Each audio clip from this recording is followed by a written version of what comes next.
Well, hey guys, welcome back. It is day 5, and I'm a little sad that it's day 5 because that means this is our very last live with you and our chat and for the giveaways, and it's been so much fun. So, welcome back, everybody. I feel like I'm really getting to know some of you guys now. Shannon and Yeah. H. James and Tess, like so many of you have been on here every day, and I'm like, oh, it's like getting to go meet and chat with friends again. So, hey, everybody, welcome back. And so today was episode 5, obviously, for day 5. So let us know in the comment section if you had a chance to watch episode 5 yet this morning. Well, technically, it's just now afternoon. I'm Pacific time, so we just hit noon. And your favorite part, would love to hear that. Shannon, you really want the honey and beeswax, but you don't want the bees. Is that too much to ask for? Here's something really interesting. So I have a really good friend of ours is a beekeeper, and I mean like he has like 300 and something hives, like massive beekeeping. And so he's actually bringing his bees here because he needs more space and will be basically like hosting the hives, but he comes and checks on them, like does all the work. And then for them being on our property, we get the honey and the beeswax, or a certain amount of it, anyways, at the end of the season. So I feel like that's exactly what you're asking, Shannon. So see if you can find a beekeeper in your area that has a larger setup like that and needs additional spots to put their bees. Anyways, so I'm super excited. I can't wait. That's going to be coming our way this spring. So, let's see. Oh, H. James, you are also in the academy under your real name. Okay. Maybe that's why I feel like I know you then. I'm like, I know that soul. So anyhow, JMD, Melissa, come visit anytime. I wish I could spend more time to travel. It would be so much fun going to all of the different homesteads. And who knows, like if we get to do a season 3, maybe we will get to travel to more homesteads. So that could be really fun. Um, Cheryl, today's episode was absolutely the best. It brought tears to my eyes, oh, several times with both families. It was the love for the Lord as a couple and what they were doing for their families. Oh, I'm so happy that it touched you. Linda watched it and loved both of those young families and how they have engaged their kids and what they're doing. Oh, good. Well, I'm so you guys are going to get me all teary eyed. I so happy that you enjoyed that. Sharon, very interesting and informative. Thank you. Well, you are so welcome. So, we're going to get rolling with today's live, and we are going to be bringing on Josh from Porter Valley Ranch here in just a minute. But a little bit of housekeeping, just in case any of you are new who are joining us today. We are going to be doing some really fun giveaways, our 2 last giveaways for this week. And in order to enter those, when we get to that part, you'll need to be able to comment. So if you're on here now and you're like, I am not seeing anywhere to comment, I see other people's comments or hear you responding to them, but I don't see that.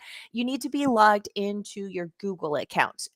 Google owns YouTube, and we're using the YouTube streaming platform because it is free. and works well there. So if you're not logged into Google, you will not see the chat. So just a heads up, go ahead and click out, log into your Google account, and then log back in, and then you'll automatically just see that chat there. And that is how we will be picking the giveaway, and you'll be entering all of those things a little bit later in today's episode. And we shared with you yesterday that we were just a little over 17,000 folks had signed up for the free premiere of the documentary, and people can sign up for the free viewing. They'll still get access to all of the episodes in these lives, and so will you if you've missed any of them, until this Monday, the 16th. So people can still sign up until 9 p.m. Pacific Standard Time or midnight Eastern Time tonight for the freebie. So we would love it if you would share. Our goal was to hit 20,000 by tonight. And right now we are at 17,669. So we are only, what is that, 2,300 really roughly away from that goal. So we would love it if you would share homesteaddocumentary.com with as many people as possible to help us hit that goal and get this information and these episodes in front of more people.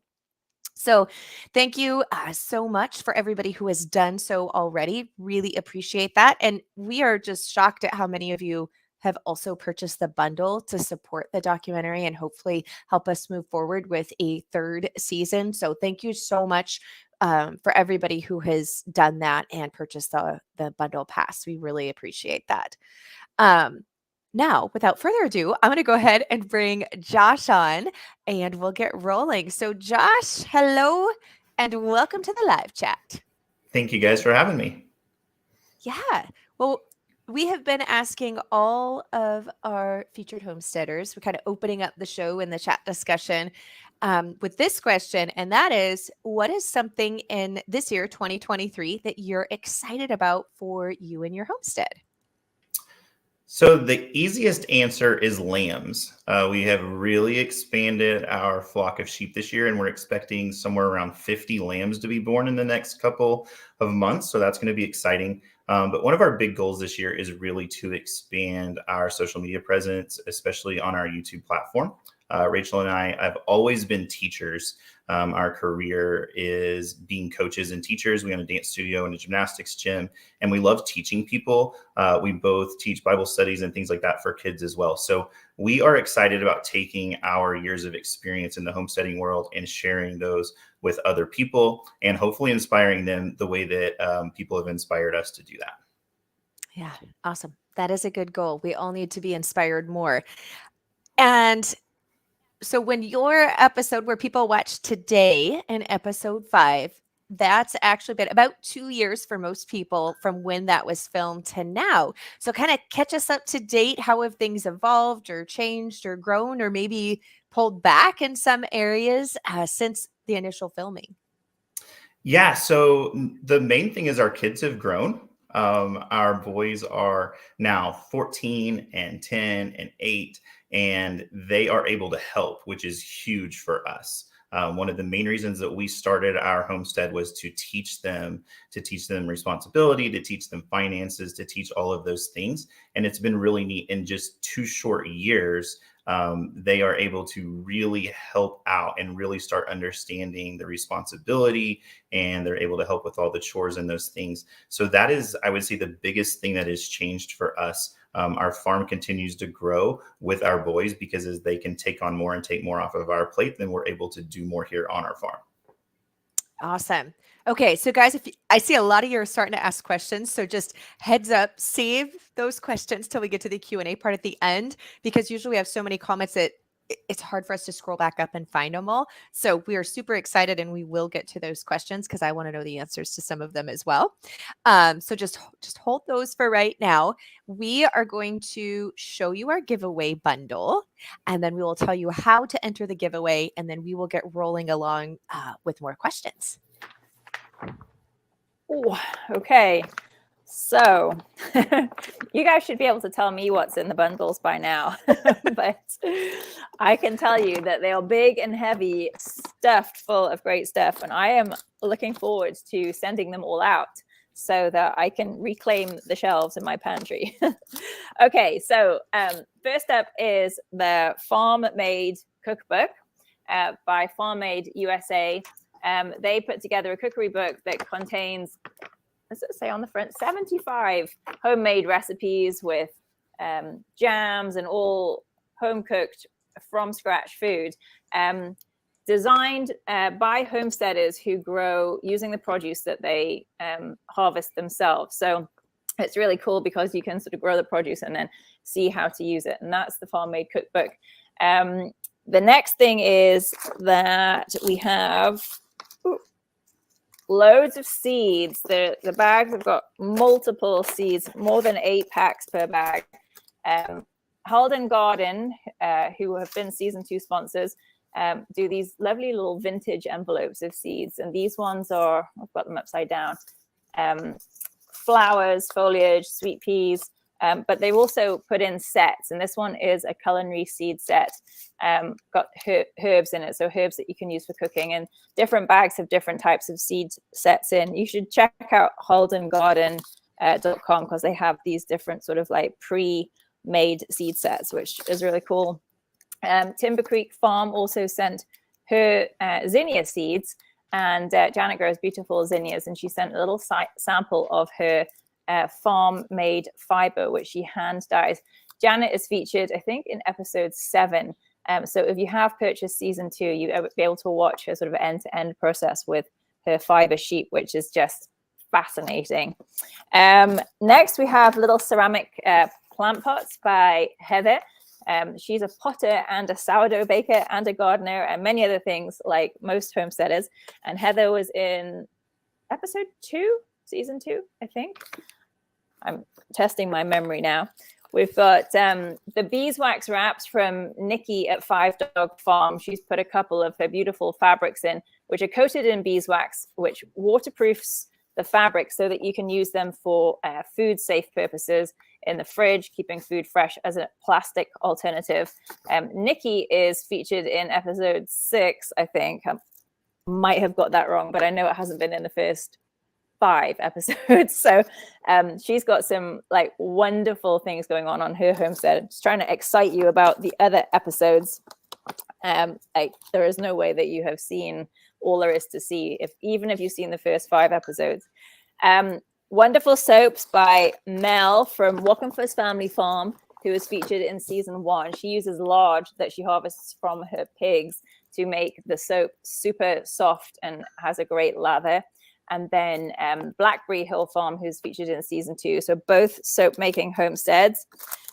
Karen from Twin Creeks Farm has put in her healing salve, which she makes from calendula, beeswax, I think it has lavender, tea tree, lemon, and frankincense in. Those are homemade. Karen breeds Nigerian dwarf goats, and she's featured in season 1. These little beeswax candles from Windborne Farms. Ma is featured in season 2 for her beeswax candles, and talks a lot about why beeswax burns longer, is cleaner than the other types of wax that you can purchase. And then I've got t-shirts stuffed at the bottom here from Grow, Build, Raise and Lico Honey. So the beekeepers that were on in the same episode today with Josh and Rachel, they put in some of their branded t-shirts, which there's some sleeveless ones. There's different styles. So if you want to look like Megan, then you can get one of her t-shirts in the bag. Okay, Melissa, I think that is everything covered. I might have missed some stuff, but Homestead in the Hood. Beekeepers from season 1 have put together luxury bundles of their honey products. So they give you honey and then some of their beeswax products, propolis, body butters. It's sort of like a little spa in a bag. And I think those are worth $100. So all that good stuff up for grabs. Yeah, that is awesome. And Carrie, you're probably going to be able to recite that in your sleep now after this week. So if you want to get your hands on those goodies, so we've got two of those bundles. We'll have 2 winners we'll pick today. And you do have to be on live in order to claim your prize. So if you're going to be hanging out with us for the rest of this time, we'll go for probably about another 30 minutes on average. Enter into the chat this comment. I want season 1 and 2 bundle. I want season 1 and 2 bundle. And then we will pick the winners from that. And then we'll announce who they are and how you actually claim your prize in a little bit. We're going to answer some more questions and just have some more fun conversation. Burgers asked, are what we've been watching the full episodes, or do they go into more detail when you purchase? So that's a great question. And yes, you're getting access to the full episode. They're usually about a little over 20 to 30 minutes for each episode. So that is the full episode. And there's 10 episodes for each season. So there's 20 episodes total when you buy the season 1 and 2 bundle. And then there's also a really incredible bonus section. And that has some more like hands-on ebooks, some courses that actually walk you through step by step how to do what they specify. There's one on microgreens. There's on raising chickens, incubating. There's some baking and different things like that. So you can check out the bonus package. And that also comes with your season 1 and 2 pass. So Josh, this has been really fun hearing the different answers to this. So this question is, what is one thing you wish you'd known before starting homesteading? That's not a fair question. There's a million things. But Honestly, I wish that I would have known about the community that exists online for the homesteading and hobby farming people. That's why we were so excited whenever Carrie brought up this homestead documentary, not just for the episodes, but for the community. It's interesting to be able to find people from literally all over the globe who have the same daily struggles that we have, because in our small town, we feel alone. No one else is doing what we're doing, but there are people all over the United States, all over the globe doing what we're doing. And you can really niche down and get answers to questions that you have, because it might be your first time dealing with things, but there's always someone who has encountered what you are encountering at that moment. And so I wish I would have known about the community. And that is one of the huge reasons that we're so excited to be a part of this. Yeah, that's great. I agree with you. In fact, I shared a little bit on here, and I won't go into too much detail, but we lost our milk cow last week. And honestly, the people that I reached out to, like when things were happening and even after she died, was the homesteaders that I have met online and who have become very dear friends in real life.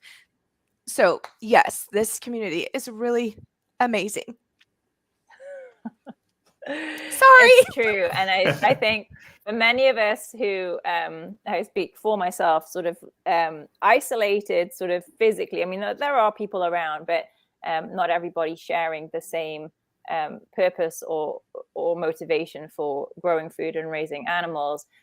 Being able to connect with other people that share those kind of the same values has been fantastic. And sometimes I wish that I could just like move everybody to like one place because then, you know, each person could do their own thing and they'd be, but that's how it used to be, right? It takes a village, and to have that strength of community, whether it be in person or online or a little bit of both, because of course there are events and conferences and things where we can go and get together and have meetups, and that's always something to highlight, you know, on the calendar. So, and I've never seen anyone in the homesteading community sort of be exclusive or elitist. You know, there's new people coming all the time, and it's wonderful. I know I was definitely welcomed with open arms, and when people have said to me, "I've just started homesteading," it's awesome. It's like, yay, another friend. Yeah. Okay. Now, thank you all for your your kindness.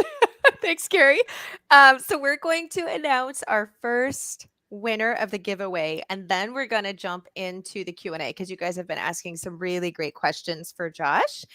So the giveaway winner first is Michelle Stabor.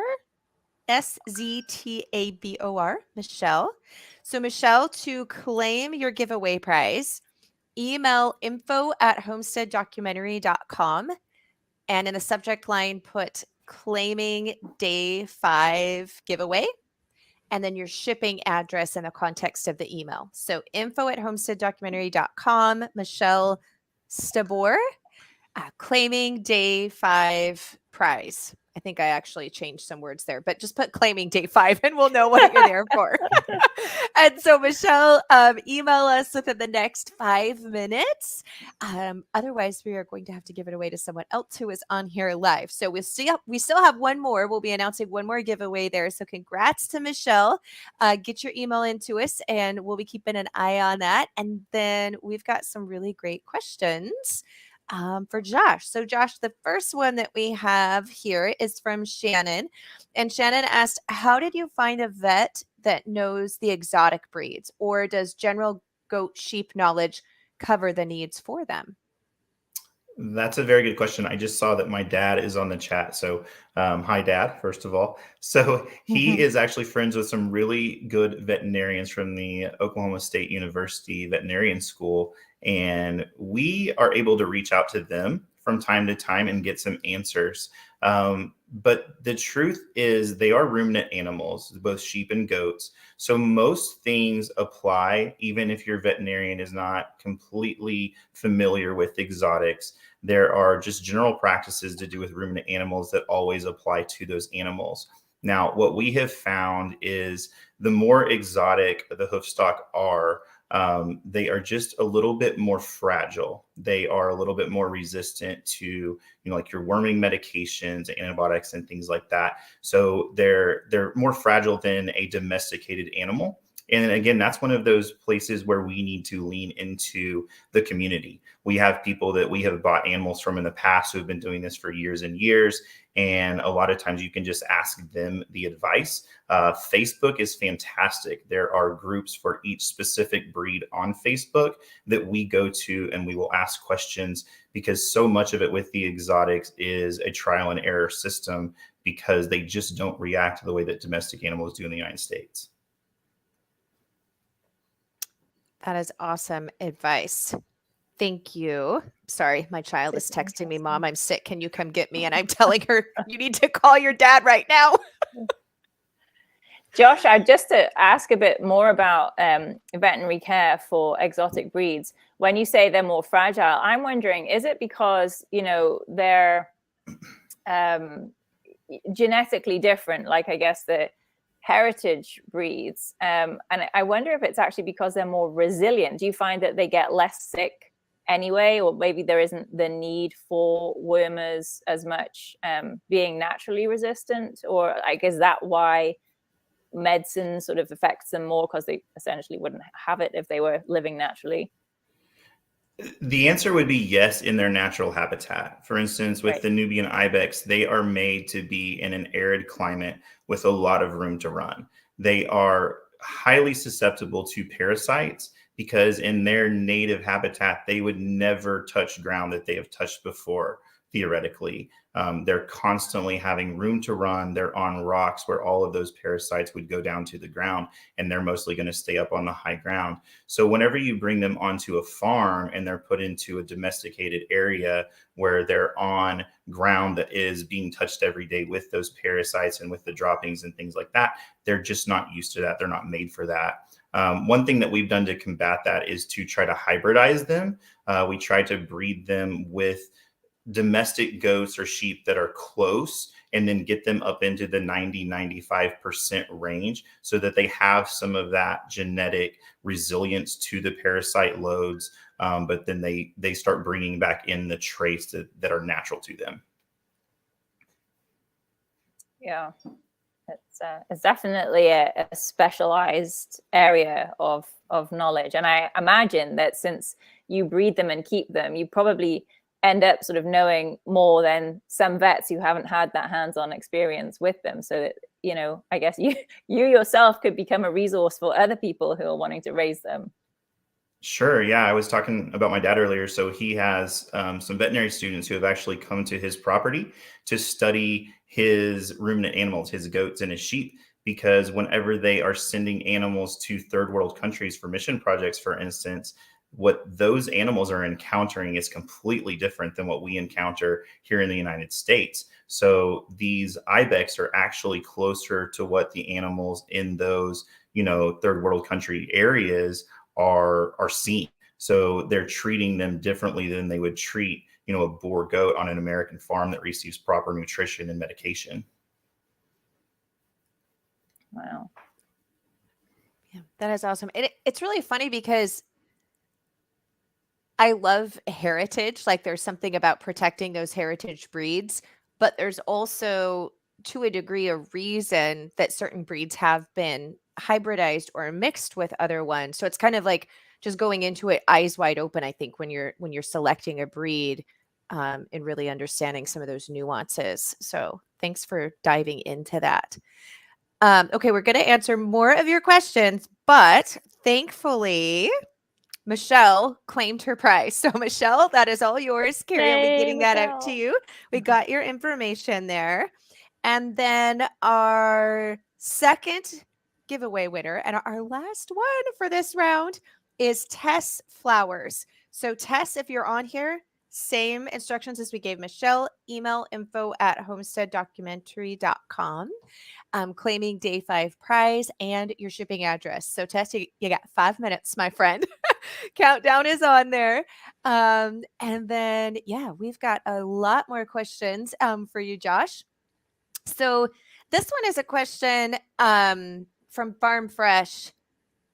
and that is about glyphosate in raw honey. And Josh, I don't know if you have any insight into that. I have a couple thoughts, but do you have any So just to jump in thoughts on here, the that? glyphosate and honey questions are probably coming from Megan's episode feature.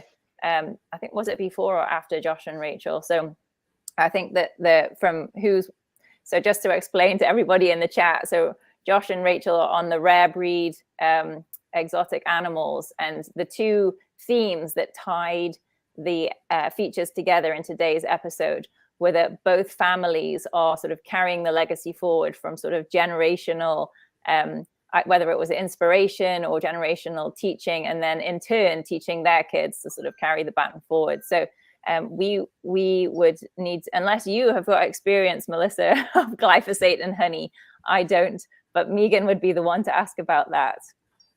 Yeah, so that is great. The only thing is, so obviously bees travel a wide range from their hive, right? And you're not going to be able to contain them or tell them to only stop on flowers or to gather pollen. They're going to gather it from wherever. So if bees are kept in an area where glyphosate is used, then yes, they would be harvesting pollen potentially if it didn't kill them before they got back to the hive, right?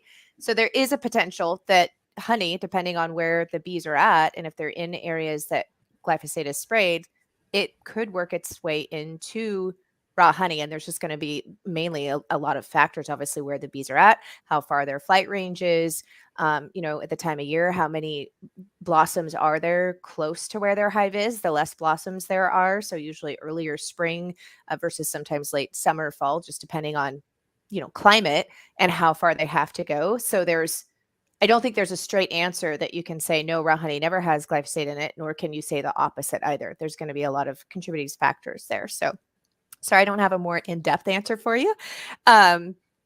And okay, so the next one is from Sitter Family Farm and says, good afternoon, Josh. How are the sheep? So I know the sitters. We actually teach their kids at our business. They are a fantastic family. So they have just recently gotten into homesteading, and it's been really neat to see their journey as well. So the answer is they're good. All of our sheep are extremely healthy and happy right now, and that makes us healthy and happy. So just for the benefit of everyone who hasn't seen today's episode, just give a quick snapshot as to what sheep you keep. So we have baby doll Southdown sheep and Harlequin sheep, which are both miniature breeds of sheep. The baby doll Southdowns are a old heritage breed of sheep that mostly comes from England. And then the Harlequins are a new breed. They are about 60 years old here in the United States. They are actually one of the rarest breeds of sheep in the world right now. The breed almost went extinct, and then we started bringing them back. A lady named Kathleen Sterling started it. They're a hybrid, so they're actually for both fiber and for meat. So we've been really excited to raise those. They're also spotted, so they're super cute and look really good on Instagram. So, which is actually really great for our next question. Because Shannon asks, one, Josh, how did your kids get started on selling their farm products, social media, flyers, or what? And so that was a perfect lead in. Yeah. So our oldest son, Zeke, he's 14. He has a thing called Zeke's Beaks, which runs off of Facebook. He started raising silkies. And again, this was during the shutdown during the pandemic. And our kids play sports and they are active. We are constantly moving and going. And when they had nothing to do, they were going insane, which was also driving us insane. And so we got them started with their chickens. So they started through social media. That's where we both found our animals. We knew the importance of getting good breeding stock to begin with. We wanted to start with good show quality animals. So we just started doing our homework on Facebook. He settled into silkies, number one, because he really liked the way they look. They're super cute again, but also because they are rare and there's a lot of different colors. So he started kind of honing in on different colors, which turned into a real life science experiment that continues to this day. We have chickens in our kitchen at the moment, which Rachel doesn't love, but it's super cold outside. So the little baby chicks are actually in the kitchen.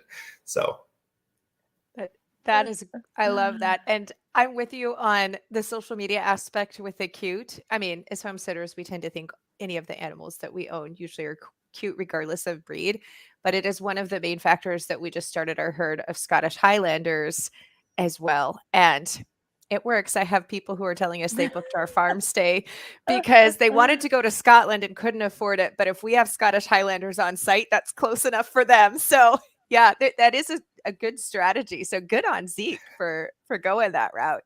And this brings us to our next question. Is Cheryl was asking on Zeke's Beaks, which I just love that it rhymes. Poultry endeavor. Does he incubate his eggs, or do you have broody hens that hatch them? So, since it's an endeavor to make money, the more eggs that we can have and the more chicks that we can produce, the better. So, we always put them into an incubator. We have experimented over the years with different methods, and sometimes we will let a hen go broody because it's actually healthy for them to go through that process sometimes. But what we have found is letting them go through the entire broody process and hatching on their own just doesn't work for us very well. We have a lot of fluctuating temperatures here in Oklahoma. So even if we let the hen go broody and set on the eggs, we will usually take them about a week before hatching and go ahead and put them in the incubator. And we have found that that still provides us a really high hatch rate. Awesome. I'm going to check really quick to see, Tess, did you? Yep, Tess. Okay, all right. All our prizes are claimed. I got your emails, Tess, so you are safe. So congrats to all of the winners. And we still have a bunch of questions coming in, so we're just going to keep rolling with those. And this one is from Ellie Olson and says, what are people primarily purchasing exotic sheep for? Is their fiber that much different from more standard breeds? So most of the people that we sell to are either looking for that hobby farm appeal where they just have a couple different animals on their farm. A lot of Airbnbs, like you mentioned earlier, are starting to have livestock present just for kind of the ambiance. Some of the other ones, because ours are a rare breed, people are looking to get into breeding them. So they're buying them for breeding stock.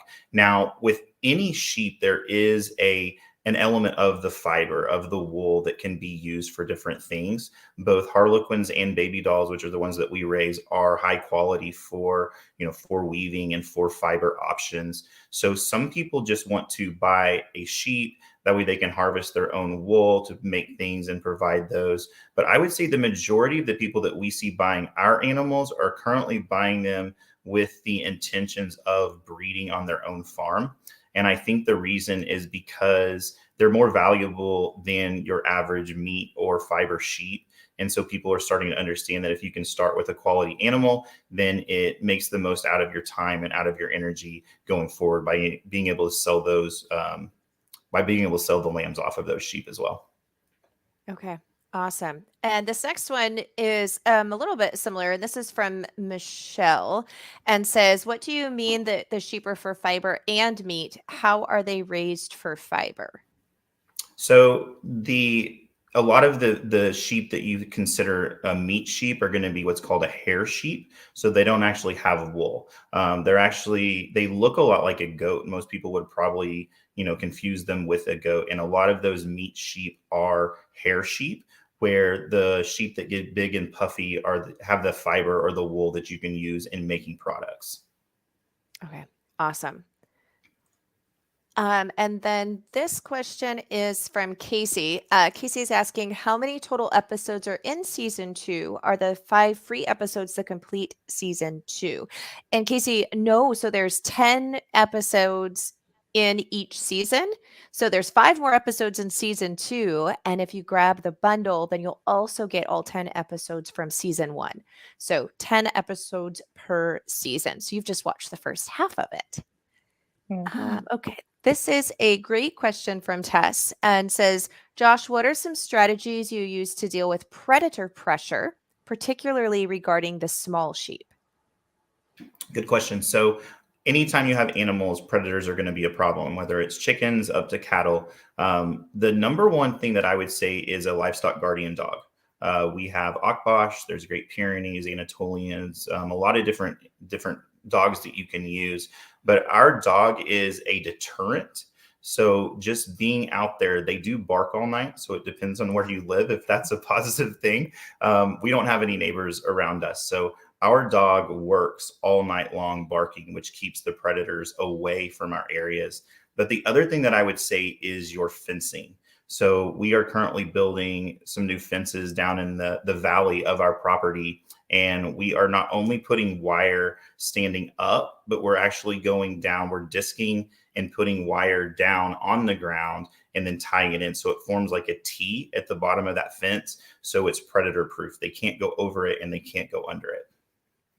Okay. Awesome. Yeah, you guys had some really great questions. Yeah, as Samuel is saying, good secure fencing is also a must to keep predators out, and that they use their livestock guard dogs for predator control too. So yeah, lots of great things there. So guys, if we missed any of your questions for Josh on sheep or with Zeke or anything like that, post them again. We tried our best as they were coming in hot and heavy to make sure we were grabbing all of those. So if we missed it, let us know. And then LR asked the link for the bundle, please, and thank you. Yeah, you bet. If you just go to homesteaddocumentary.com, and Michelle also just posted in the chat there for you, you will see the bundle right there at the top where you can go and grab that. And Casey, is today the last day to buy the bundle? No, the bundle will be available at the very special early bird pricing with the bonuses through next Friday. So for one more week, you'll be able to grab it at that special price. And then after that, it's going to go up quite a bit. So thank you guys for all of you who have grabbed it thus far. We're really hoping to reach our goal of 1,000 bundles sold, because that will allow us to hopefully go forward with and begin to look at creating a season 3. And for those of you who are signed up and you've been getting all the premiere emails all the way through this week, if we get to that, we'll let you know. Like, we'll keep you guys appraised of how that's going if we hit that goal by end of day next Friday. And then when I should speak more positively, when we hit that goal, as we start to plan out season 3, for you guys submitting, we'll have a form where people can submit to be featured. And then also, things that you might want to see do different or go more in depth of. So we'd love to get your feedback as well. And we'll do all of that through that email list to communicate with you to help form season 3 when it gets to come into reality. How's that? So let's see here. This is a question from Ellie. Oh, this is a good one. I like this.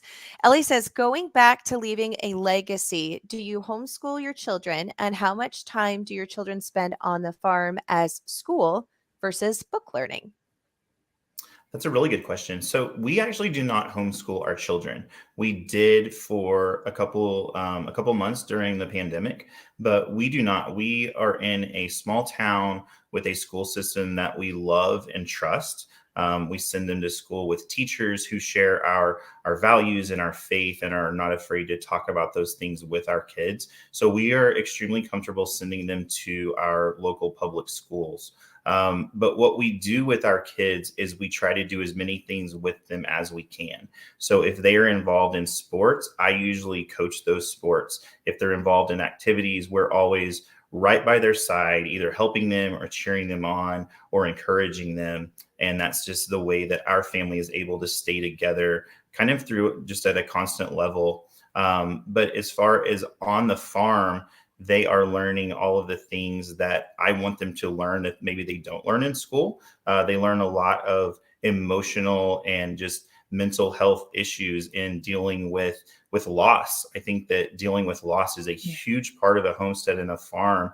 And we hate it whenever we lose an animal, but we're also able to talk through, did we do everything we could? And then if the answer is yes, then that's just a part of life that they have to learn, is sometimes you don't succeed. And when you don't succeed, you learn and you move on. They're able to learn finances, which is a huge thing for us. We actually give animals to our kids, and then they're able to decide what they do with those. So if they have an ibex and the ibex has kids, then they can decide if they want to keep those or if they want to sell those.